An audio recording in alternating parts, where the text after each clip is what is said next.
Already கடக ராசினருக்கு வந்து அஷ்டம சனி முடிஞ்சிருந்தாலும், அந்த முடிஞ்ச ஒரு சுவடுமே தெரியல. இன்னும் சோதனைகள் அப்படிங்கிறது இருந்துகிட்டு தான் இருக்கு அப்படின்னு நினைக்கிறவங்களுக்கு, அஷ்டம சனி முடிஞ்சிருந்தாலுமே உங்களுக்கு அது முடிஞ்சு முடியாத முன்னாடி ராகு வந்து உங்களுக்கு 8ஆம் இடத்துல உட்காந்து உங்களுக்கு நெறைய சோதனைகள குடுத்துட்டு இருக்கிறாரு.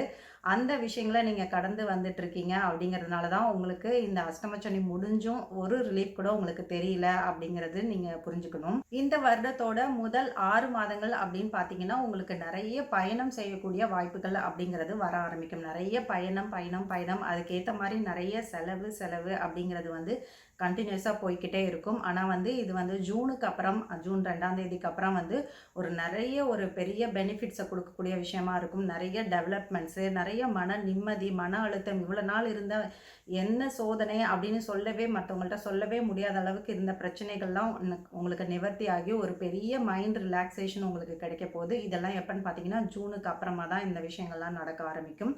அது வரைக்குமே உங்களுக்கு வந்து கொஞ்சம் கொஞ்சம் விரயங்கள் அப்படிங்கிறது இருந்தாலுமே வந்து ஜூனுக்கு அப்புறம் வந்து மிகப்பெரிய நன்மைகள் அப்படிங்கிறதெல்லாம் வந்து உங்களுக்கு நடக்க ஆரம்பிக்கும். அதனால அத நினைச்சு நீங்க கொஞ்சம் ரிலீஃப் ஆயிக்கலாம். கேது பகவான் வந்து உங்களுக்கு நெறைய தெய்வீக வழிபாடுகள குடுக்க போறாரு. உங்க குலதெய்வம் சார்ந்தோ, இல்ல நீங்க உங்களோட இஷ்ட தெய்வம் சார்ந்தோ நெறைய தெய்வீக வழிபாடுகள், தெய்வீக பூஜை முறைகள் இதெல்லாம் நீங்க செய்ய போறீங்க அப்படிங்கிறத தான் சொல்றாரு. உங்களுக்கே வந்து ஓனா அந்த வந்து ஸ்பிரிச்சுவல்ல நெறைய இன்ட்ரெஸ்ட் வர ஆரம்பிக்கும்.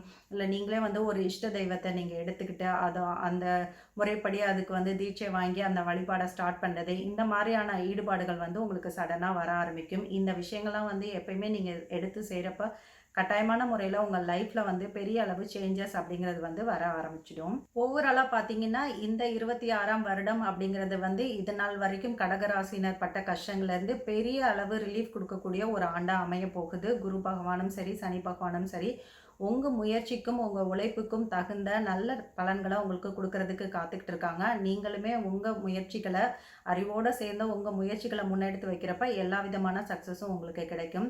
நீங்க வழிபடக்கூடிய தெய்வம் ஏதாவது வழிபாடு செய்யணும் அப்படின்னு நினைச்சீங்கன்னா, நீங்க பெண் தெய்வ வழிபாடு அப்படிங்கிறது வந்து பெரிய சிறப்ப உங்களுக்கு குடுக்கும்.